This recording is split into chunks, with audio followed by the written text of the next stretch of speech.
Então, vamos continuar.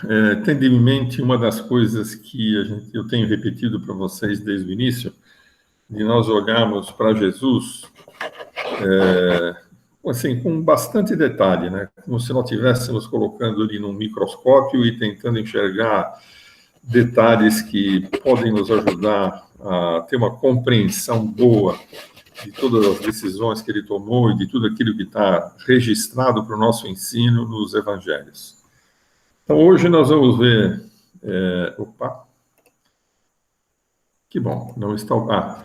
Hoje nós vamos ver detalhes da transfiguração de Jesus e, se nós tivermos tempo, da paixão, daqueles momentos de sofrimento, de angústia no Getsemane. Eu vou estar apresentando os textos quase sempre dos 4 evangelhos para poder estabelecer algumas comparações, porque cada um deles tem detalhes que não estão integralmente repetidos nos outros, e certamente existe um interesse por parte do Espírito Santo em que a gente possa olhar para esses detalhes em separado. Então, começando aqui no Evangelho de Lucas, sobre a transfiguração, o texto começa um pouquinho antes e trata de algo que Jesus estava dizendo para eles: se alguém quer vir após mim, assim mesmo se negue, dia a dia tome a sua cruz e siga-me. Pois quem quiser salvar a sua vida, perdê-la-á. Quem perder a sua vida por minha causa, esse a salvará. Que aproveita o homem ganhar o mundo inteiro, se vier a perder-se ou a causar dano a si mesmo? Porque qualquer que de mim e das minhas palavras se envergonhar, dele se envergonhará o Filho do Homem, quando vier na sua glória e na do Pai e dos santos anjos. Verdadeiramente eu vos digo, há alguns dos que aqui se encontram, que de maneira nenhuma passarão pela morte até que vejam o reino de Deus. E eu fiz uma observação aí, que nós vamos ver um pouquinho mais adiante. Cerca de 8 dias depois de proferidas essas palavras, você vai ver que no Evangelho de Marcos e no Evangelho de Mateus e Marcos, o texto fala de 6 dias, e tem uma boa discussão a respeito de se é 6 ou se é 8, e se nós olharmos aí os comentaristas a respeito, tratando desse detalhe nos comentários, provavelmente se trata não de um erro, mas de uma forma de contar o tempo e da forma de apresentar essa contagem de tempo. Eu teria erro se falasse 30 dias, mas da maneira de contar, a partir do dia que você começa a contar e quando você encerra, eles podem ser realmente de 6 ou 8. Isso não acrescenta muita coisa para a gente, a não ser que é uma oportunidade da gente checar a inerrância da Bíblia, né? Mas ele falou, então, alguns há dos que aqui se encontram que de maneira nenhuma passarão pela morte até que vejam o reino de Deus. Cerca de 8 dias de proferida dessas palavras, tomando consigo a Pedro, João e Tiago, subiu ao monte com o propósito de orar, e aconteceu que, enquanto ele orava, a aparência do seu rosto se transfigurou e suas vestes resplandeceram de brancura. Eis que 2 varões falavam com ele, Moisés e Elias, os quais apareceram em glória e falavam da sua partida. Está falando da partida de Jesus, que ele estava para cumprir em Jerusalém.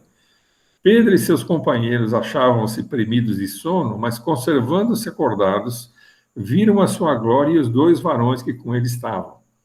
Ao se retirarem estes de Jesus, disse-lhe Pedro, Mestre, bom é estarmos aqui, então façamos 3 tendas. Uma será tua, outra de Moisés e a outra de Elias. Não sabendo, porém, o que dizia.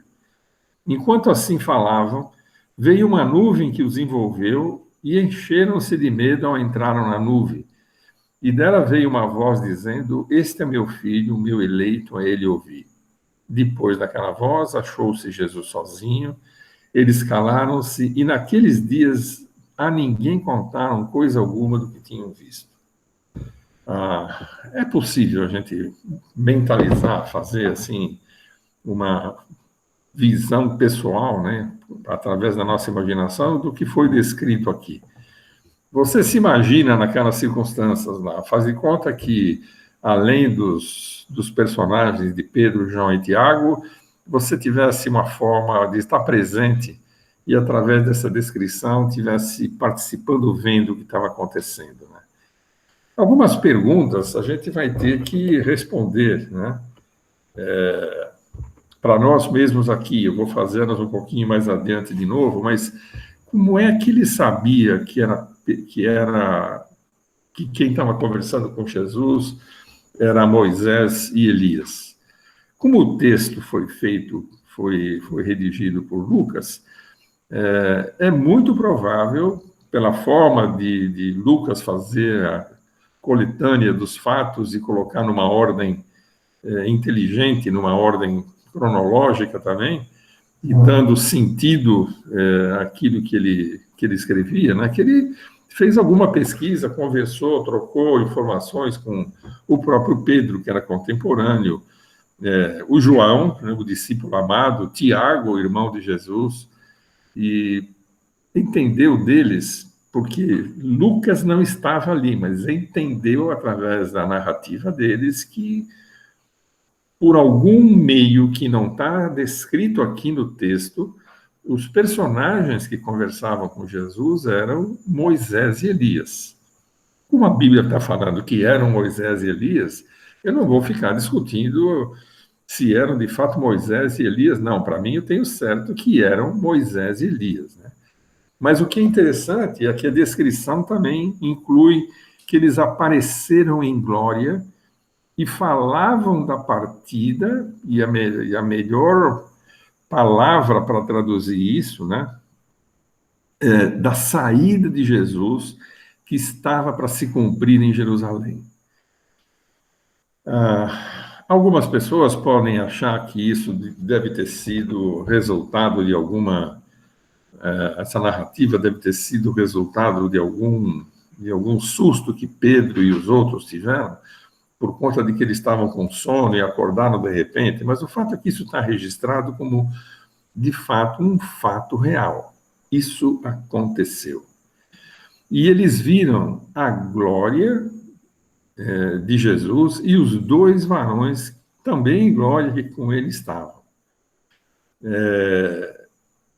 Esse fenômeno que está descrito aqui, de uma nuvem envolver aquele ambiente, no Velho Testamento já havia registro de coisa semelhante no tabernáculo, por exemplo, quando, ainda no tempo de Moisés, uma nuvem encheu aquele ambiente, e da nuvem, então, se ouviu Deus fazendo uma declaração. Isso não era alguma coisa que deveria assustar esse pessoal por ser inédito, mas provavelmente, como está aqui, eles ficaram assustados por conta de que eles estavam na presença daquele Deus. Isso foi tão impactante para eles todos que eles não comentaram nada do que eles tinham visto com ninguém. Em seguida, dos outros evangelhos, vai aparecer a informação de que Jesus pediu para que eles não falassem para mais ninguém. Mas o fato é que, porque Jesus pediu, ou porque eles estavam impactados pelo que eles viram, eles não falaram com ninguém nos próximos dias. Tem algumas observações que eu vou fazer, vocês viram aí no texto anotado 1, 2, 3, eu vou deixar mais para frente, eu volto nesse assunto, só quero apresentar para a gente comparar, né, alguns detalhes com os outros evangelhos. Então, no texto de Mateus, você vê que é bem mais reduzido, né?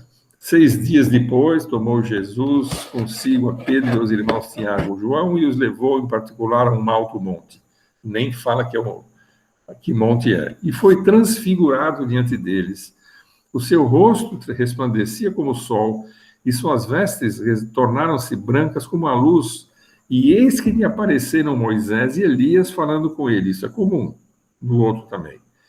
Então disse Pedro a Jesus: sim, bom estarmos aqui, se queres, farei aqui 3 tendas.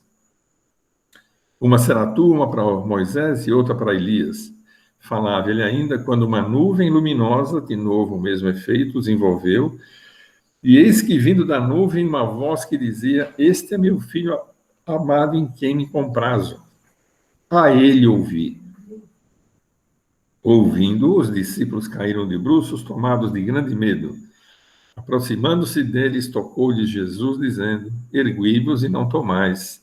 Então, eles levantando os olhos, a ninguém viram, senão a Jesus. Vou passar para o outro evangelista. O texto agora está em Marcos 9, de 1 a 8, e dizia-lhe ainda: Em verdade, vos afirmo que dos que aqui se encontram, alguns há que de maneira nenhuma passarão pela morte, até que vejam ter chegado com poder o reino de Deus. 6 dias depois, tomou Jesus consigo a Pedro, Tiago e João, levou-os a sós à parte, a um alto monte, e foi transfigurado diante deles. E de novo fala das vestes resplandecentes e brancas, apareceu-lhes Elias e Moisés, de novo está repetindo. Então Pedro fala das 3 tendas novamente, falam de novo da nuvem que os envolveu e a voz que repete a mesma orientação: esse é meu filho amado, a ele ouvi. E depois disso eles não viram mais ninguém. Em eventos de importância semelhante, Jesus sempre tomava cuidado de se fazer acompanhar de 2 ou 3 testemunhas para que a verdade fosse estabelecida em conformidade com a lei. Se alguém, em alguma ocasião, fosse contestar alguma coisa que estava sendo registrada, tinha 2 ou 3 testemunhas, conforme a lei, para estabelecer aquele fato. E Jesus, nessa ocasião, e outras tantas, né, anteriores, toma esse cuidado de ter junto com ele 2 ou 3 testemunhas. Não é uma frase solta nem para perder tempo, é de verdade para estabelecer assim a confirmação do fato. Então isso era alguma coisa que era requerido, não exatamente nesse contexto, mas o fato do testemunho, né, aparecia lá em Deuteronômio com relação a alguém, por exemplo, que estava sujeito a uma pena capital, né? Por depoimento de 2 ou 3 testemunhas, será morto o que houver de morrer. Por depoimento de uma só testemunha não morrerá. Não adianta ir. Não adiantava alguém dizer eu vi. Tinha que ter mais uma testemunha. É possível que às vezes isso passasse em branco porque só tem uma, mas não é o caso. Aqui tinha 2 ou 3, né? Tinha até mais. No outro texto de Deuteronômio está lá: uma só testemunha não se levantará contra alguém por qualquer iniquidade ou por qualquer pecado, seja qual for que cometer. Pelo depoimento de 2 ou 3 testemunhas se estabelecerá o fato. Poderia haver, eventualmente, naquele tempo, algum conluio, alguma combinação das pessoas para falar ou para depor a respeito de um fato mentiroso? Podia, mas Deus cuidava disso. Mas não, assim, ele não está falando que se estabelecerá a verdade, ele está dizendo que se estabelecerá o fato, né? Aquilo que estava sendo colocado em questão ali. Quando a gente vê a transfiguração de Jesus, eu suponho, tem outros comentaristas que entendem que isso se refere a como Jesus vai aparecer para nós em glória, tanto no milênio quanto depois do milênio. Por que eu tenho resistência em assim, adotar essa ideia? Porque Jesus aqui, nesse momento, ainda nesse momento, ele estava no seu corpo humano, semelhante ao de Adão antes da queda. Ele era perfeito homem. Então, o corpo glorioso de Jesus, que nós temos notícia depois da ressurreição, que, por exemplo, foi capaz de aparecer no meio de uma reunião lá que os discípulos estavam tendo depois da ressurreição, com a casa fechada, esse corpo glorioso, ele é resultado da ressurreição de Jesus. E existe para nós a promessa de que, quando nós ressuscitarmos com ele, nós vamos receber um corpo semelhante. A Bíblia fala que ele foi o primogênito de muitos irmãos. Nós vamos poder desfrutar da mesma coisa. Mas eu suponho, assim, eu posso estar errado, algumas pessoas com mais consistência bíblica pode chegar à conclusão diferente. Eu não estou colocando isso como uma imposição, dogmaticamente. Eu entendo que, como Jesus ainda não havia ressuscitado, isso não poderia estar representando alguma coisa semelhante ao que vai acontecer conosco depois da ressurreição, e para ser exemplo para nós, né? Eu acho que, entendo que o que está acontecendo ali representa como é que eu posso chamar? Como se fosse uma aprovação do Pai, como se fosse como vai ser dito no fim desses textos, né? Esse é o meu filho amado em quem me comprazo. A aprovação, a apreciação do Pai pelo trabalho conduzido por Jesus desde que ele nasceu de Maria até aquele ponto. E ele estava ali em vias de já caminhar para o monte, para o Getsemane, ser preso, e, enfim, uma série de fatos iam se suceder a partir dali. E o Pai, que tem a perspectiva disso eterna, para ele não tem passado, presente, futuro, para ele é hoje e sempre, né? Eu suponho que pode ter, mais para o próprio Jesus humano, ter mostrado a sua apreciação através, a sua aprovação por tudo que ele tinha feito até ali, no seu corpo humano, sendo obediente, levando cada detalhe ao extremo da perfeição em cumprir cada detalhe da lei. O texto também fala de Elias e fala de Moisés. Tem uma coisa interessante. Jesus, registrado lá em Lucas, né, falando a respeito do reino de Deus, ele está dizendo ali, o reino de Deus está dentro de vós. Algumas traduções dizem entre vós.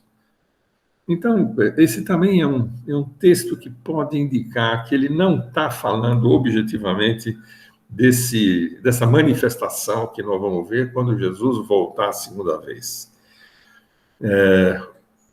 Um outro texto que aparece que fala de que está próximo o reino dos céus, está lá em Mateus 4, versículo 17, está próximo o reino dos céus. Um outro texto de Mateus 4 ainda, diz assim, que Jesus percorria toda a Galiléia, ensinando nas sinagogas, pregando o evangelho do reino e curando toda sorte de doenças e enfermidades. O evangelho do reino não é Jesus Cristo salva. O evangelho do reino são as boas novas do reino. Como é que as coisas iam estar sendo estabelecidas e estar sendo cumpridas e estar encaminhando na direção do reino. Não está falando de que ele é o Salvador, ele não está pregando a ele mesmo. Então, essas coisas nós temos que olhar dessa perspectiva para poder tomar boas decisões quando você vai procurar entender os textos que estão à nossa mão, né? Com relação a Moisés, no passado, tinha passado por uma experiência semelhante. Lembra lá em Êxodo 34, quando fala que, quando ele desceu do monte e trazia as tábuas, né, ele não sabia que a pele do seu rosto resplandecia depois de haver Deus falado com ele. Lembra quando ele falou, vou deixar a minha bondade passar na sua frente? E aquilo ficou gravado no rosto de Moisés, e isso incomodava tanto as pessoas, aquele brilho, que para poder ficar à presença deles, Moisés teve que colocar um véu sobre o rosto. Mas nós fomos vendo que, à medida que o tempo foi passando, aquele brilho, aquela resplandecência foi se desvanecendo. Eu não sei se isso era função de alguma coisa que tinha por objetivo mostrar uma transitoriedade desse efeito, ou eu não sei se por conta de Moisés estar convivendo com aquele seu corpo mortal, né? pecador e que vai fazendo com que aquele brilho que estava estampado no rosto dele fosse se desvanecendo. O fato é que aquilo era transitório. O fato é que isso foi usado naquela época para dar um testemunho de autoridade a Moisés. Ele esteve próximo de Deus o suficiente para vir com o rosto daquela forma. E isso foi se perdendo por uma série de razões. Mas isso já aconteceu, alguma resplandecência no passado, inclusive alcançando o próprio Moisés. Olha só que coisa interessante. Moisés era alguém que nós sabemos que estava morto, porque está registrado, e um dos lugares onde está registrado é esse de Judas 1:9, ou Judas 9, onde está registrado que o arcanjo Moisés estava disputando com Satanás o corpo de Moisés. E se você vai olhar no contexto, vai ver que o Satanás queria fazer de Moisés um ídolo. E Deus, percebendo isso, tomou o corpo de Moisés e enterrou no lugar que ninguém sabe, só ele sabe. Então alguém poderia lançar a mão daquele argumento legal, né? Mas sem corpo não tem cadáver. A Bíblia está dizendo que Moisés morreu, que Deus enterrou no lugar que só ele sabe, e Moisés está aparecendo depois disso para Jesus, junto com Elias. Mas isso aqui está falando a respeito do cadáver de Moisés, né? Em outro lugar, está ruim aqui a exposição, em Deuteronômio 34, fala assim: assim morreu ali Moisés, servo do Senhor, na terra de Moabe, segundo a palavra do Senhor. E este o sepultou num vale na terra de Moabe, de fronte a Bet-peor, e ninguém sabe até hoje o lugar de sua sepultura. Então, está aparecendo para conversar com Jesus. E Elias também, alguém que tem registro de estar morto, mas ninguém sabe onde ele está enterrado. Mas essas pessoas, ou naquela hora sabiam, podiam se lembrar disso, ou como nós estamos fazendo agora, poderiam trazer à memória outros registros da Escritura para saber, olha, Moisés apareceu, mas de fato, até hoje a gente não sabe onde ele está enterrado. E, eventualmente, alguém poderia colocar em dúvida o que está na palavra de Deus. Se nós levamos a palavra de Deus a sério, para nós é suficiente a informação de que ele morreu. Só para lembrar, né? Moisés morreu às portas de poder cruzar o Jordão e entrar na Terra Prometida, mas por conta de um castigo de Deus, ele foi permitido para ele olhar a Terra Prometida, mas por conta do castigo não entrar naquela terra, porque ele abusou da sua autoridade como líder do povo de Deus, quando ao invés de falar a pedra, ele pegou a sua vara e bateu na pedra. E, além disso, fez um juízo, parafraseando o que está aqui, né, um juízo infamatório ao povo de Israel. Deus não mandou ele fazer nenhum arrazoado de julgamento para o povo. Deus falou, fala a pedra. E ele bateu na pedra e chamou o povo de rebelde. Por conta disso, por conta desse abuso de autoridade, ele perdeu o direito de entrar com o povo naquela ocasião na terra.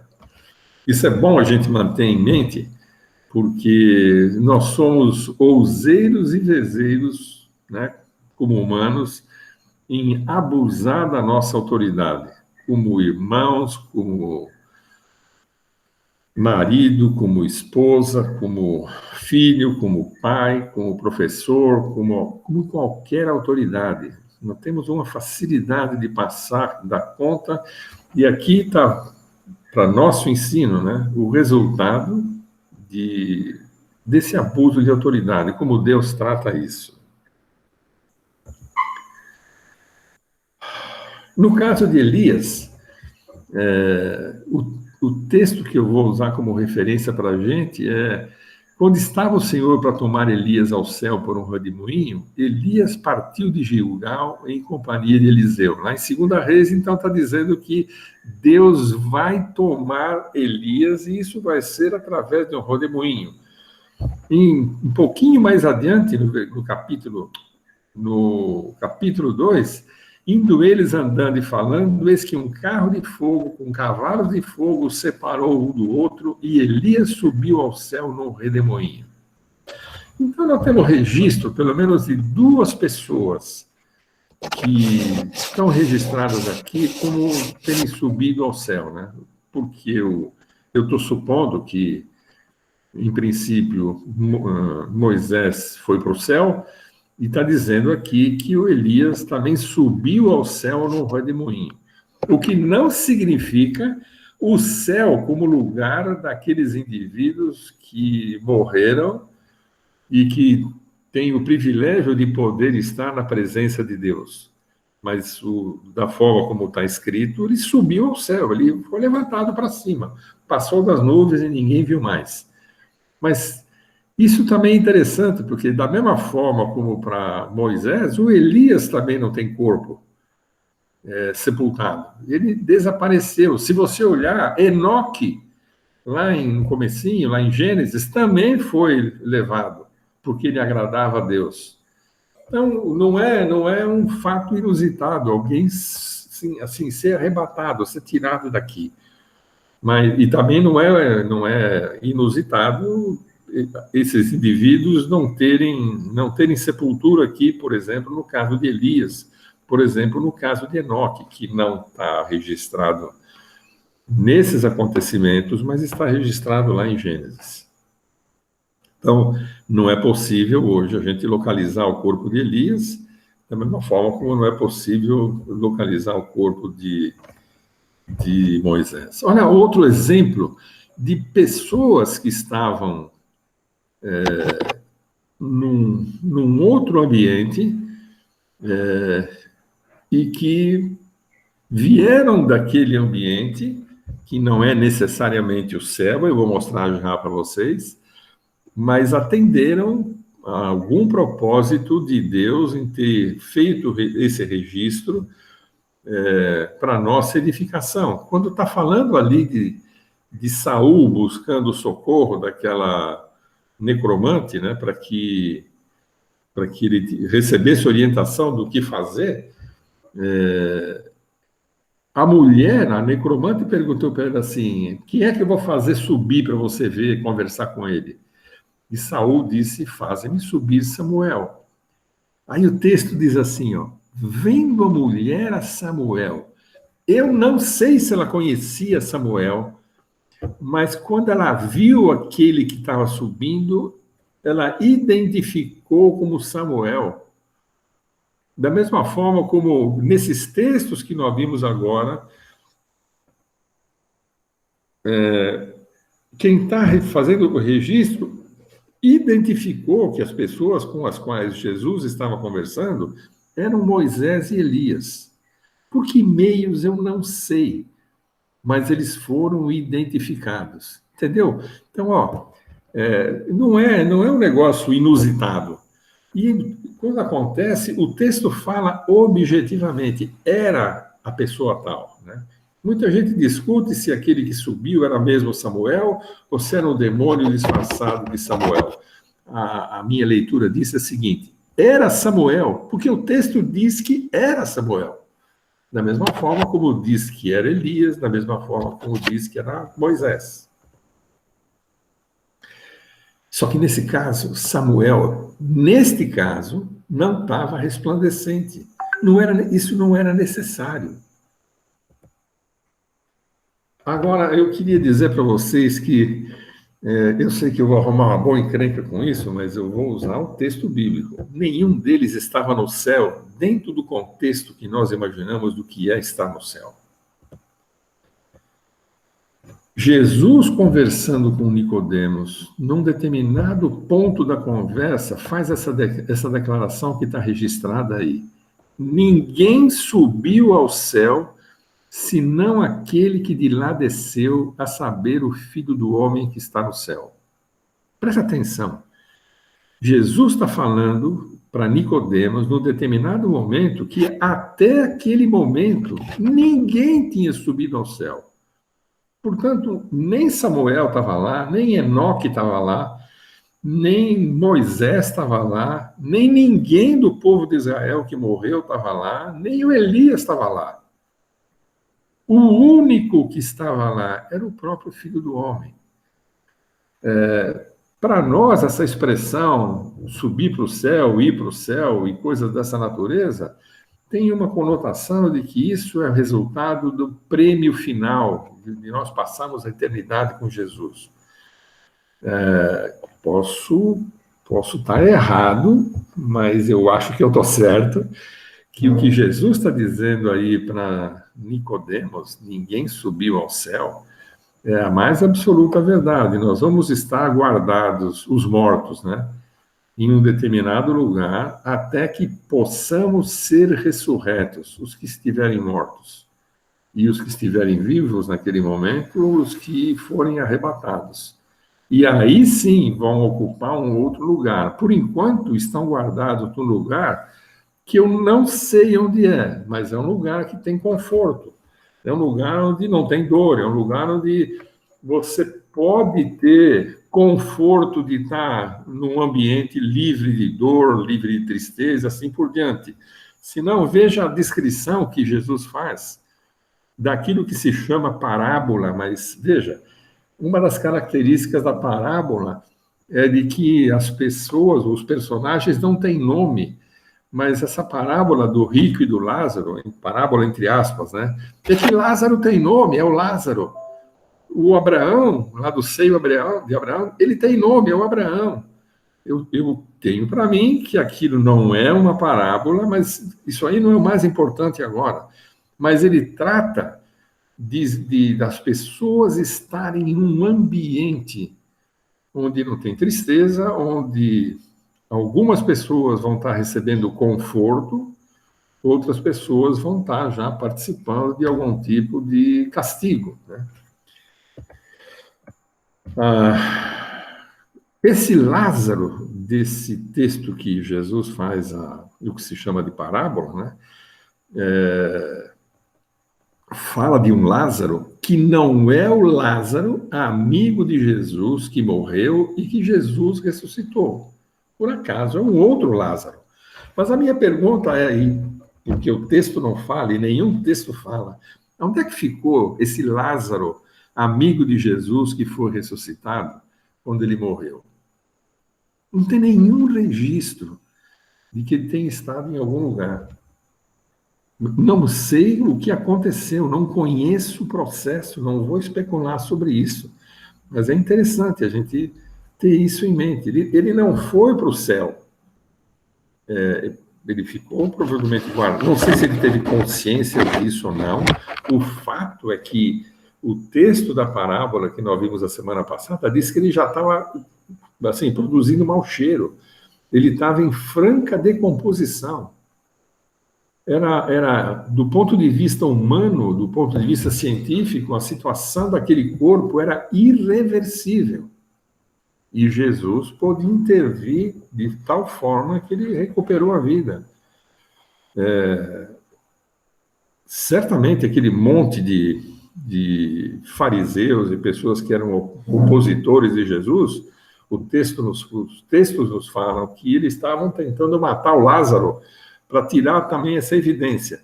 Certamente esse Lázaro deve ter sido interpelado por muita gente, por Marta, por Maria, por amigos daquela família, a respeito do que tinha acontecido com ele. O fato é que não tem nenhum registro do Lázaro ter dado qualquer depoimento nesse sentido. Interessante, né? Mas Moisés e Elias, ali naquela conversa com Jesus, falavam da partida de Jesus que estava para acontecer nos próximos dias. Não sei se tem a ver com alguma palavra de consolo, uma palavra de testemunho, uma palavra de informação. Vou voltar de novo no mesmo ponto. Jesus estava agindo dentro de um corpo humano semelhante ao de Adão antes da queda. Ele era tão humano quanto Adão antes da queda. Ele era tão humano como qualquer um de nós. A diferença é que ele não tinha passado e não tinha adquirido a natureza pecaminosa por conta de qualquer desobediência. Mas ele era humano, era da mesma espécie que cada um de nós. Por certo, Jesus estava olhando, né? Deixa eu fazer um parênteses aqui.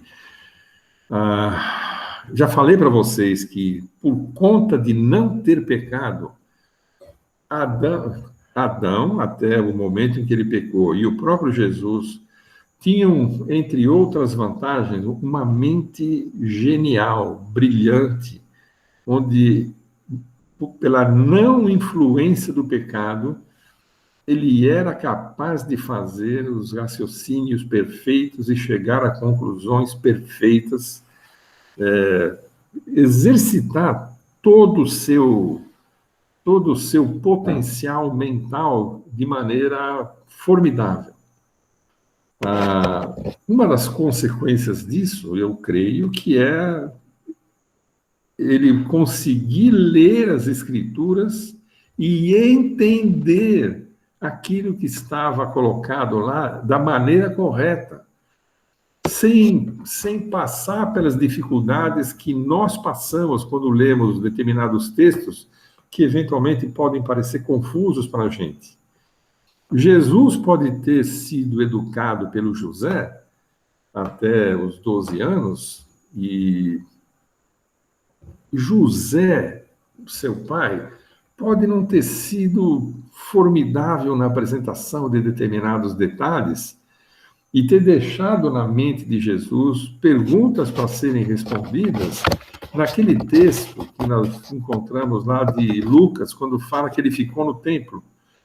E as pessoas erroneamente dizem que ele estava ensinando no templo, mas se você for olhar o texto detalhadamente, diz que ele estava fazendo perguntas, interrogando os doutores da lei, provavelmente para completar a sua informação mental a respeito daqueles detalhes. Ele passou uma vida como humano, sem lançar mão de nenhum atributo divino que ele trouxe da eternidade para ali. Lembra de Filipenses 2? Ele não lançou mão de atributo divino para encurtar caminho nenhum. Então, eventualmente, ele dependia de alguma informação ainda, né?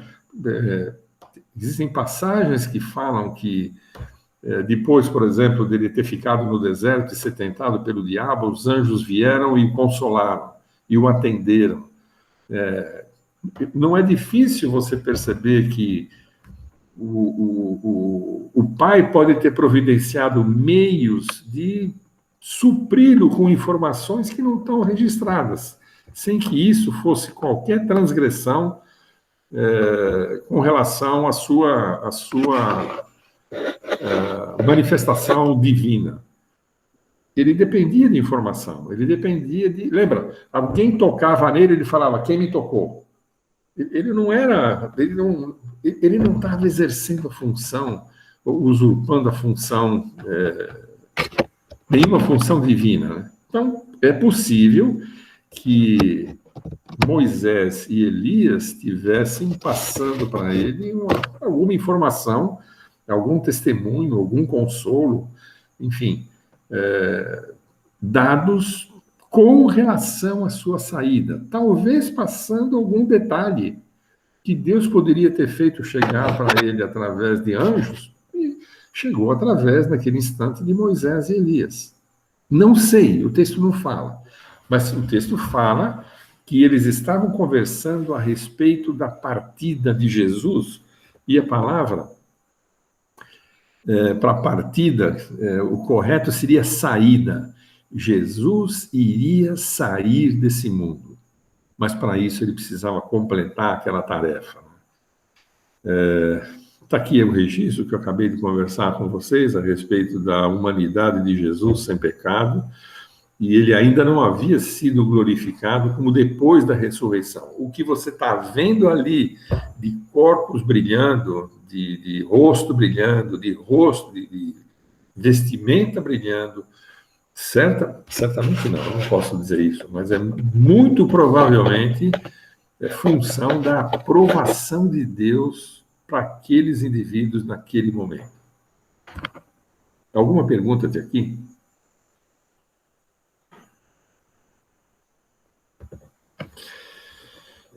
A Bíblia fala, depois que Jesus ressuscitou, que ele é a imagem do Deus invisível, o primogênito de toda a criação.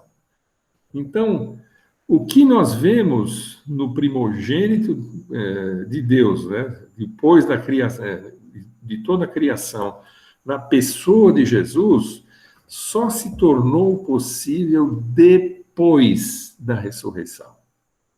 Tudo que é manifestação anterior não tem a perfeição do que está acontecendo depois da ressurreição. A ressurreição concedeu a Jesus, na sua humanidade, todos os atributos da divindade. Ali ele pôde juntar todas as coisas. Ele foi autorizado a mesclar a sua divindade com a sua humanidade. E ele é Deus.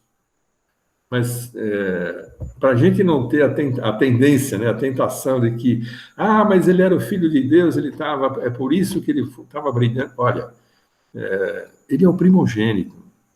E essa primogenitura é só depois da ressurreição. Naquele momento, aquilo não tinha acontecido ainda. Diz aqui num outro texto de Colossenses, ele é a cabeça do corpo da igreja, ele é o princípio, o primogênito diante dos mortos, para em todas as coisas ter a primazia. Antes dele ressuscitar, ninguém ressuscitou. Aquilo que a gente viu ali, manifestação do Elias, manifestação do Moisés, manifestação de Samuel, não se trata de ressurreição de mortos, mas Deus permitindo que esses indivíduos que foram reconhecidos se apresentassem em determinadas circunstâncias. Só. Nós não podemos passar disso. Voltando ao mesmo argumento, né, provavelmente isso é uma evidência da aprovação de Deus ao trabalho de Jesus até aquele instante. Deus estava alegre.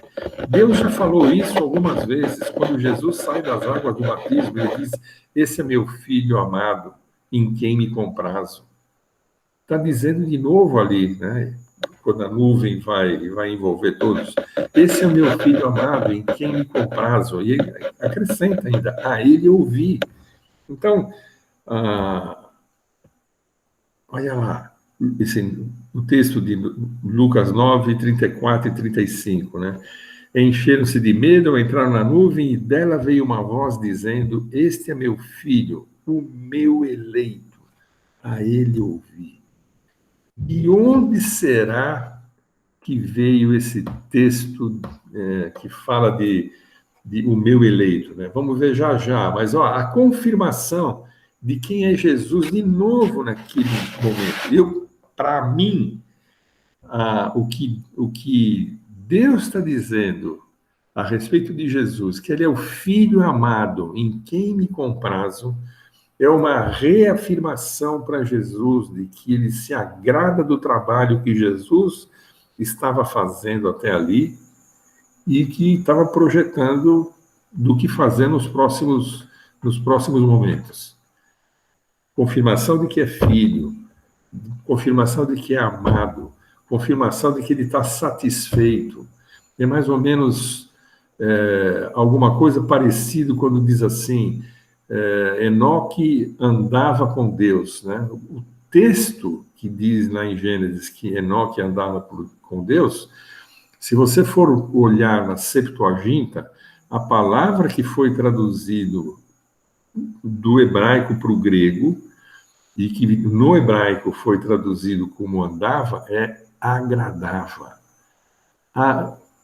Enoque, naquilo que fazia, agradava a Deus. O texto lá em Hebreus, que trata de Enoque, diz que, falando a mesma coisa, diz que sem fé é impossível agradar a Deus. E Jesus, o tempo todo, na sua forma de caminhar, durante toda essa trajetória, ele andava, como é que eu posso dizer assim, de fé em fé. Ele, a cada passo, ele, ele se apoiava no anterior para dar ao próximo. Pode parecer absurdo isso, mas lembre-se, ele estava na forma humana, semelhante a Adão antes da queda, exercendo uma obediência que o Adão original escolheu desobedecer. E por isso ele agradava a Deus. Olha só que coisa interessante, né? O texto de Isaías, lá no 42:1, diz assim, está falando do Messias, né? Eis aqui o meu servo a quem sustento, o meu escolhido, em quem a minha alma se compraz. Pus sobre ele o meu espírito, e ele promulgará o direito para os gentios. Essas palavras de Deus, filho amado, em quem me comprazo, para Jesus faziam sentido que nós demoramos para perceber. E que nós só percebemos com essa aproximação de Isaías, que Jesus tinha na sua mente, né? Opa, o Messias, e aquilo estava convergindo, né? O Messias está sendo tratado assim. E ele certamente se sentia confortável e reconfortado por conta do que ele estava ouvindo ali. As palavras foram para Jesus. As palavras não foram para Pedro, Tiago, João, Elias ou Moisés. Foram para Jesus. Apesar da declaração do Pai, o Jesus humano precisava exercitar sua fé para completar a sua obra. A promessa é de que ele não ia permanecer na morte. Vê lá o Salmo 22. Mas para ter certeza de que isso ia acontecer, perdão, para ter evidência de que isso ia acontecer, ele tinha que passar por aquela experiência. Ele precisava exercitar sua fé no Pai. E se de repente o Pai mudasse de ideia? Como é que ia fazer?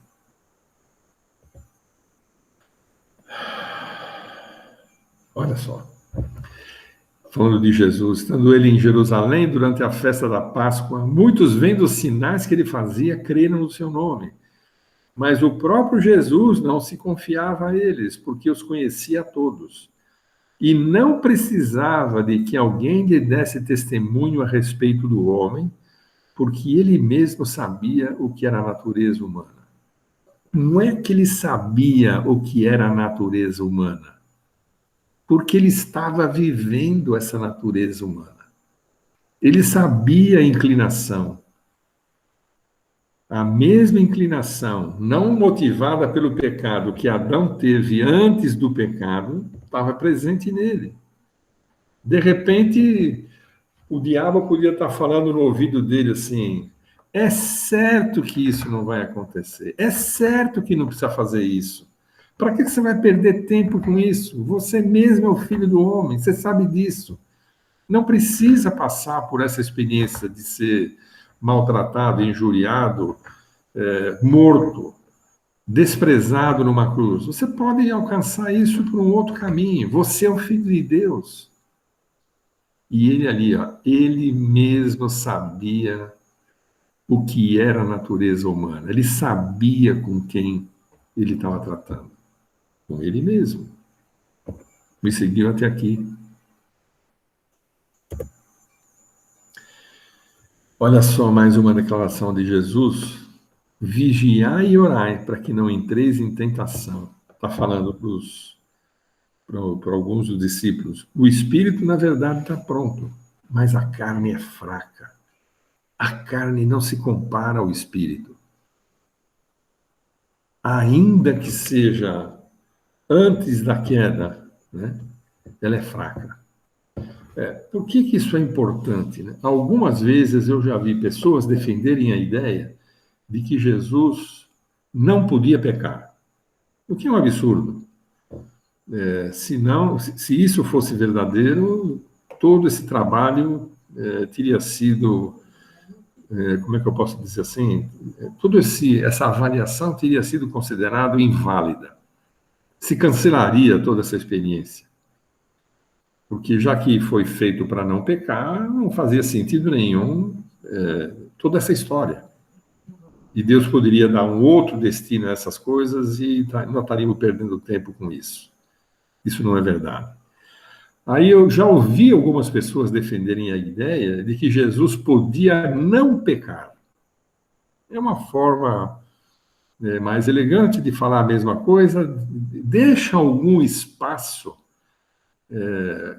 para, digamos, se afastar aquela ideia anterior, mas a verdade é que Jesus conhecia aquilo com o qual ele estava tratando. A carne é fraca. É possível, debaixo de algumas experiências, de algumas vivências, ser conduzido a desobedecer. E Jesus só não desobedeceu, eu creio, por conta de exercício de fé, aquilo que está escrito. Eu vou atender o que está escrito. E está escrito não só que eu vou passar pelas dificuldades e morrer pelo mundo inteiro, mas eu vou prevalecer. Não porque eu quero eu mesmo fazer isso, mas é o Pai que me capacita a fazer isso. Lembra quando ele diz: a minha vida ninguém a tira, eu a dou, e tenho autoridade para reavê-la. Ou seja, ele não está reavendo por ele mesmo, Jesus, homem. Ele tá reavendo por conta de uma procuração, por conta de uma determinação do Pai. O Pai está dizendo: você tem autoridade sobre isso. A autoridade do Pai passou para ele. E ele podia, sem transgredir nenhum direito, fazer isso. A gente não sabe direitinho qual é a oração de Jesus naqueles momentos, mas a gente sabe qual foi o objeto da conversa, né? A partida estava próxima. A saída de Jesus desse mundo estava próxima. Toda aquela limitação que a natureza humana estava impondo a Jesus estava prestes a terminar. Jesus está confirmando ali a sua missão de Messias. Ainda vai passar por uma dificuldade, por um sofrimento que vai se explicitar no próximo tema, né, quando a gente for tratar da paixão de Jesus, do sofrimento dele ali. Se for possível, passa de mim esse cálice, mas até aqui aquilo não tinha chegado, então até aqui a gente vai ignorar aquela situação. Jesus irá, né, a partir daquele ponto, Jesus vai encontrar o fim da sua missão em Jerusalém, e não como poderia, por exemplo, ter ocorrido em Nazaré. A promessa, a profecia era de que ele morreria no madeiro, em Jerusalém. Olha que interessante, houve uma ocasião, e provavelmente isso fez parte de algum plano diabólico, quando Jesus se apresenta naquela sinagoga e lê aquele texto de Isaías, e ele se senta e fica todo mundo olhando para ele, e ele diz para aquelas pessoas, né, hoje se cumpriu essa profecia. E as pessoas ficaram indignadas com aquilo. E uma das consequências é que, levantando-se todos, né, expulsaram-no da cidade e levaram até ao cimo do monte sobre o qual estava edificada, para de lá o precipitarem abaixo. Jesus, porém, passando entre eles, retirou-se. Imagina se eles tivessem jogado Jesus de cima do monte para baixo. Ia acontecer duas coisas. A primeira tem a ver com a minha vida ninguém a tira, eu a dou. Eu não sei o que ia acontecer com Jesus, o que eu sei é que ele não ia morrer. A segunda coisa que eu sei é que isso não fazia parte do plano de Deus, porque ele teria que morrer no madeiro e não jogado de fora, lá de cima de um precipício para baixo. E o mais interessante também, se não, ou tão interessante quanto tudo isso, né, é que Jesus conseguiu ser levado. Ele permitiu que o levassem até ao cimo do monte, mas depois, passando entre eles, retirou-se. Eu não sei se ele ficou invisível, eu não sei se ele, de alguma forma, influenciou aquele pessoal para que eles deixassem de ficar furiosos, se aquela ira passou. O texto só nos diz que passando entre eles, ele não passou por cima deles, nem se agachou, nem se escondeu, nem se agarrou a ninguém, nem se meteu num cesto de roupa e colocou roupa por cima. Ele, passando entre eles, retirou-se. Então, quando a gente olha para detalhes assim, é formidável você ver que a Escritura tem o cuidado de mostrar detalhes que, entre outras coisas, né, são para nossa edificação. Ver a perfeição com que Deus trata cada detalhe. Não tem palavra solta. Não tem nada que você possa considerar supérfluo. Tudo tem uma função específica. Então, o que estava profetizado? Que ele morreria em Jerusalém, na festa da Páscoa, numa cruz e não em Nazaré, lançado de um penhasco. Em Jerusalém, na festa da Páscoa, numa cruz. E aqui, ó, Gálatas nos lembra de novo, né, daquela profecia. Cristo nos resgatou da maldição da lei, fazendo-se ele próprio maldição em nosso lugar, porque está escrito: maldito todo aquele que for pendurado no madeiro. É um texto lá de Deuteronômio. Ele foi maldição no nosso lugar. E o texto lá de Deuteronômio é esse aqui, ó, 21, 23. O seu cadáver não permanecerá no madeiro durante a noite. Isso aconteceu. Mas certamente o enterrarás no mesmo dia. Isso aconteceu. Porquanto que for pendurado no madeiro é maldito de Deus. Assim não contaminarás a terra que o Senhor te dá em herança. A visão do Pedro ali, das três tendas, né, é uma visão humanista. Eu creio, né? Pedro queria aproveitar as circunstâncias. Peraí, estamos aqui diante das mais altas patentes celestiais, né? Jesus, Moisés e Elias. Não falta mais ninguém. Isso aqui é o suprassumo da autoridade, né? Eu quero ficar aqui nesse meio, eu quero participar disso. Vou fazer uma tenda para Elias, vou fazer uma tenda para Moisés, vou fazer uma tenda para Jesus, e eu vou fazer as tendas. Eu vou participar disso de alguma maneira. Desde esse tempo, começou Jesus a mostrar a seus discípulos que era necessário para seguir para Jerusalém, sofrer muitas coisas dos anciãos, dos principais sacerdotes e dos escribas, ser morto e ressuscitado ao terceiro dia. E Pedro, chamando-o à parte, começou a reprová-lo, dizendo: tem compaixão de ti, Senhor, isso de modo algum vai te acontecer. Mas Jesus, voltando-se, disse a Pedro: Satanás, tu és para mim pedra de tropeço, porque não cogitas das coisas de Deus e sim das dos homens. Pedro provavelmente estava passando por uma coisa semelhante. A pergunta seguinte, que é interessante a gente fazer, como é que Pedro identificou quem era Moisés e quem era Elias naqueles dois que estão conversando com Jesus? Será que eles vieram daquele ambiente onde eles estavam com um crachá no peito? Como é que ele identificou? O texto só nos diz que eram Moisés e Elias, mas como Pedro, que nunca teve nenhum contato com eles, impossível ter tido alguma nem fala de revelação ali, mas Pedro não perdeu tempo, né? O texto fala que ele identificou Moisés e Elias. A pergunta que eu queria que a gente estivesse pensando era: e nós vamos nos reconhecer na eternidade? Ou pelo menos nesse local onde a gente vai ficar até sermos ressurretos ou arrebatados, né? Depois da ressurreição ou do arrebatamento?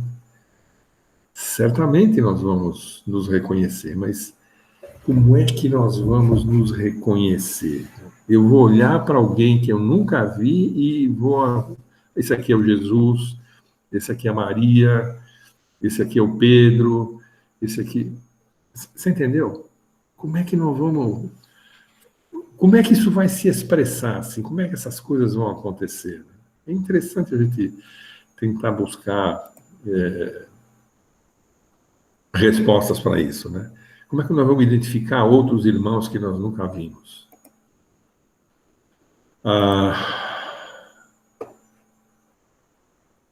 O texto de Deuteronômio, lá no comecinho, diz que o Senhor Deus te suscitará um profeta do meio de ti, de teus irmãos, semelhante a mim, a ele ouvirás. Lembra? A ele ouvir quando Deus se manifesta na nuvem, né? Vendo, pois, os homens o sinal que Jesus fizeram, disseram: este é verdadeiramente o profeta que devia vir ao mundo. Ele tem que ser ouvido. Compara com quando Jesus pergunta para Pedro, né, o que as pessoas dizem? Falam que você é fulano, falam que você é ciclano. Tá, e Jesus pergunta para ele, e você, quem diz? E o Pedro diz: tu és o Cristo, o Filho de Deus vivo. E Jesus disse para ele que ele é bem-aventurado, porque não foi nem carne nem sangue que revelou para ele, mas o Espírito. Essa identificação é fruto do Espírito. Suponho, baita especulação, suponho que vou conseguir identificar outros irmãos que eu não conheci por conta de uma revelação do Espírito naquela ocasião. Não vai ser um crachá, mas o Espírito vai conceder que eu e outros possamos nos identificar durante toda a eternidade. Não sei se nós vamos saber com detalhes muita coisa dos outros, mas algumas coisas nós vamos saber. Lembra? Nós vamos ser julgados lá no Bema, conforme o bem ou o mal que nós tivermos feito por intermédio do corpo. Nesse julgamento vamos estar presentes todos. Eu posso não saber tudo de cada irmão, mas as besteiras provavelmente eu vou saber, né? O bem ou o mal que tiver feito por intermédio do corpo. Não sei se depois disso essas coisas vão ser apagadas da nossa mente. Aquilo que tem a ver com esse mundo ruim, né? Que vai ser transformado em novos céus e nova terra. Tem ideia de como isso vai acontecer, mas eu acho que vai ser um alívio, né? Tá livre disso. Olha o texto de Isaías, né? Como aponta para Jesus. Quando em Isaías 42 ele diz assim: eis aqui meu servo a quem sustento, o meu escolhido, em quem a minha alma se compraz. Pus sobre ele meu espírito. Ele não vai clamar, nem gritar, nem fará ouvir sua voz na praça. Você não vê Jesus fazendo pregação na praça. Ele eventualmente falava nas ruas, em alguma ocasião, para escribas, enfim, estava contestando alguém, mas não tinha proclamação. Não esmagará a cana quebrada, não vai ser Não vai pegar quem já está fraquinho e acabar de esmigalhar, né? Não apagará a torcida que fumega, ainda tem um fiozinho lá no fundo de chama. Ele não vai fazer isso, ele não veio para fazer isso. Não desanimará, nem se quebrará até que ponha na terra o direito, e as terras do mar aguardarão a sua doutrina.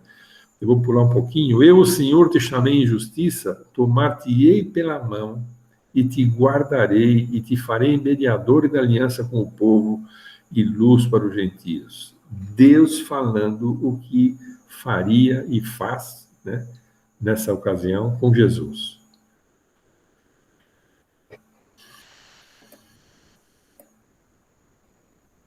Aquele texto daquele pronunciamento de Deus dentro da nuvem, né, culmina com: ouçam, esse é meu filho amado, esse é o meu eleito, esse é o que foi escolhido desde o passado eterno. Ouçam-no. Interessante. Faz parte, eu creio, da cultura hebraica, né? Você pega lá Deuteronômio 6, o texto começa assim: ouve Israel, o Senhor é o único Deus, e começa, né? Ouve Israel, escuta, ouçam. Ouçam de bom grado, né? É uma informação, não despreze, não ignore, não maltrate a informação, presta atenção, ouçam.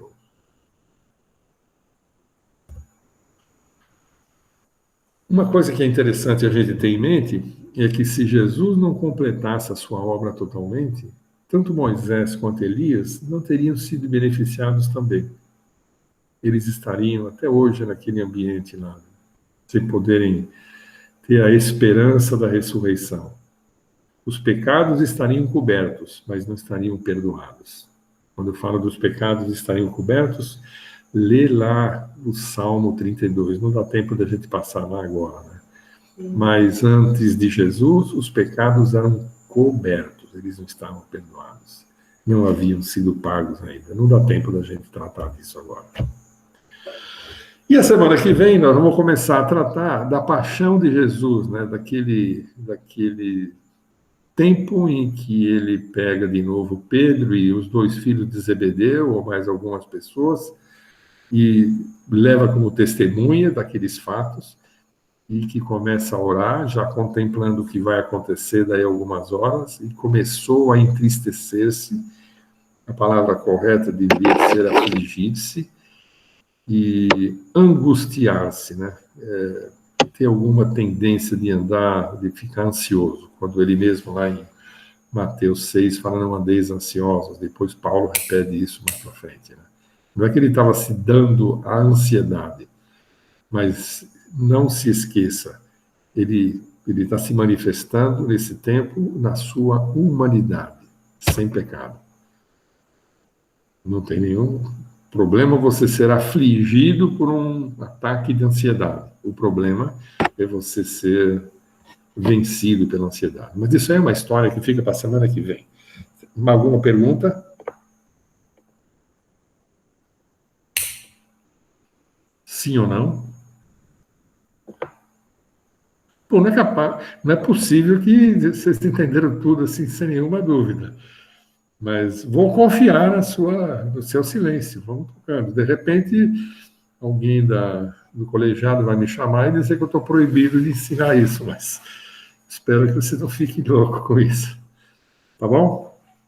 Pessoal, se não pudermos chegar até aqui, alguém tem algum pedido de oração específico com relação a alguma necessidade específica? Não? Tá bom. Então, Eduardo, você pode nos dirigir a oração, por favor? E o Eduardo, acho que... Eduardo Pereira? Isso! Opa, então sou eu, então. Então vai lá. Senhor Deus e Pai, nós te agradecemos, Senhor Deus, por essa palavra, Senhor Deus, por saber um pouco mais sobre a cruz de Cristo que Ele teve que carregar por nós, Senhor Deus. Muito obrigado, Senhor Deus, por todos os irmãos que aqui estão. Abençoa, Senhor Deus, nos dá um bom final de noite, Senhor Deus, e uma boa semana. Em nome de Jesus que eu te peço e agradeço. Amém.